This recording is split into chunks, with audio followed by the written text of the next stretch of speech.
Halo apa kabar pemirsa Silampari TV dimanapun Anda berada, senang sekali kita dapat berjumpa lagi dalam program acara Silampari Sepekan.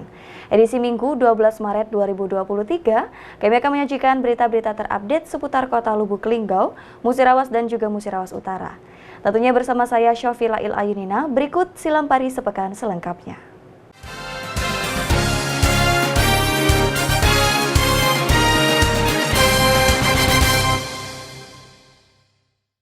Baik pemirsa, kita awali ke berita yang pertama.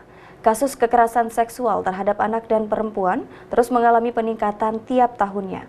Pada tahun 2022, kasus kekerasan anak dan perempuan sebanyak 37 kasus. Sementara untuk di tahun 2021 dan 2020 hanya 28 kasus. Berdasarkan catatan Dinas Pemberdayaan Perempuan dan Perlindungan Anak Kabupaten Musirawas, kasus kekerasan seksual terhadap anak dan perempuan terus mengalami kenaikan. Tahun 2020, kasus kekerasan anak baik fisik dan seksual mencapai 28 kasus. Di tahun 2021, kasus kekerasan anak juga 28 kasus. Sementara untuk kasus kekerasan seksual pada perempuan 7 kasus. Dan di tahun 2022, kasus kekerasan terhadap anak mengalami peningkatan yakni 31 kasus dan kekerasan perempuan 6 kasus. Kepala Unit Pelaksana Teknis Pelindungan Perempuan dan Anak Kabupaten Musirawas, Jevianto menyebutkan, tiap bulannya kasus pelecehan seksual di Musirawas terus terjadi, baik kekerasan terhadap fisik, psikis, dan kekerasan seksual terhadap anak laki-laki dan perempuan, serta perempuan dewasa. Untuk membantu korban dalam menghadapi kasus pelecehan seksual tersebut, UPT PPA memiliki program pendampingan yang akan melayani dan mendampingi permasalahan perempuan dan anak. Memberikan layanan pendamping hukum, pendampingan ini sendiri dilakukan hingga proses hukum selesai. Pendampingan dari awal, dari penjemputan sampai ke psikolog, misalnya dia butuh psikolog, kita adakan psikolog. Terus kalau butuh psikiater, kita adakan psikiater. Terus visum kita lakukan terus itu visum kalau memang harus kan visum. Terus pendampingan ke Polres sampai ke Kejaksaan, ke pengadilan kita lakukan itu. Tim Liputan Silampari TV. Pemirsa, kurangnya kesadaran masyarakat terhadap pencemaran lingkungan membuat laporan kasus pencemaran lingkungan di tahun 2022 mengalami peningkatan dari tahun sebelumnya. Di tahun 2021, laporan pencemaran lingkungan hanya 6 laporan saja. Sementara untuk di tahun 2022 terdapat 7 laporan pencemaran lingkungan. Kabid Penataan dan Peningkatan Kapasitas Lingkungan Hidup Yanuar Saleh menyampaikan, di tahun 2022 sebanyak 7 laporan yang diterima terkait dengan laporan pencemaran lingkungan. Data ini mengalami kenaikan dari tahun sebelumnya, di mana di tahun 2021 hanya 6 laporan. Sedangkan di tahun 2020 yakni 11 laporan pencemaran lingkungan.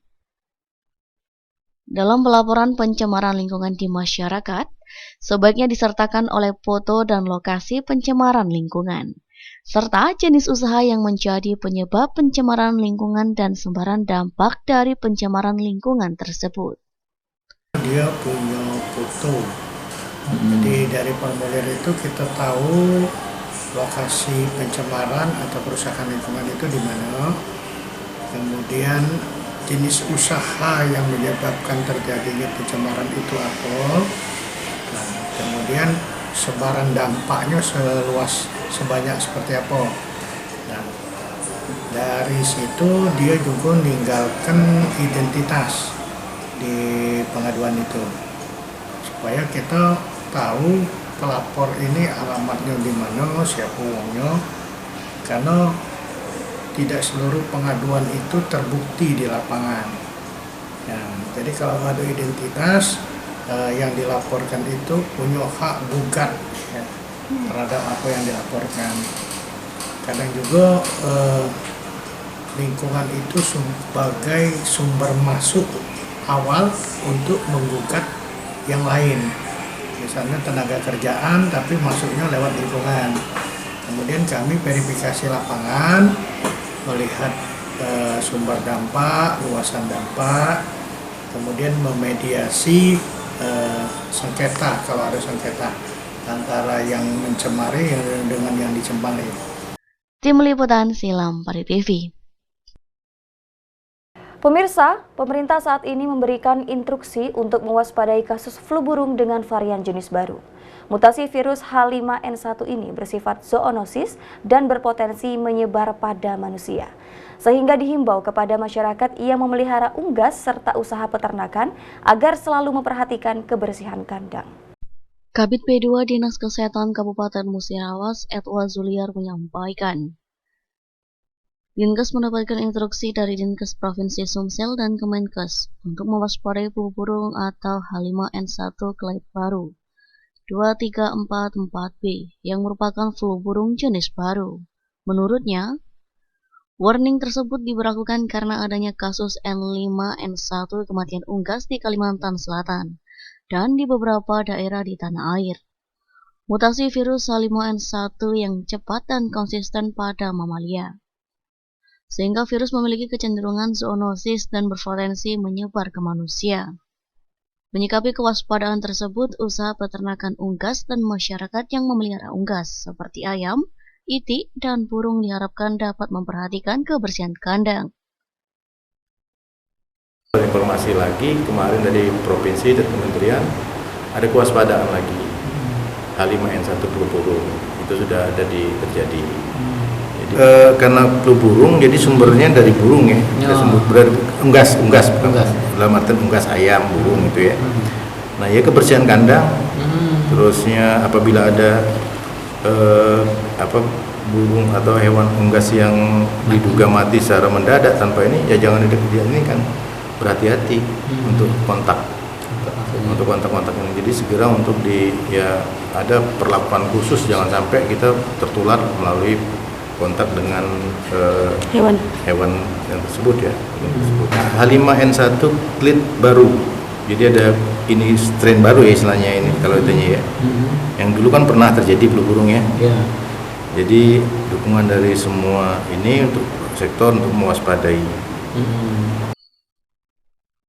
Kembali dirinya menyampaikan, gejala seseorang yang terinfeksi H5N1 biasanya mengalami demam, sakit kepala, batuk, pilek, sakit tenggorokan, sesak nafas, diare, muntah, dan sakit perut.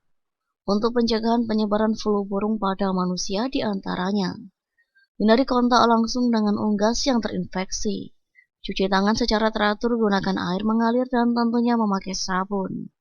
Serta hindari memakan daging unggas yang tidak masak atau telur yang tidak masak sempurna.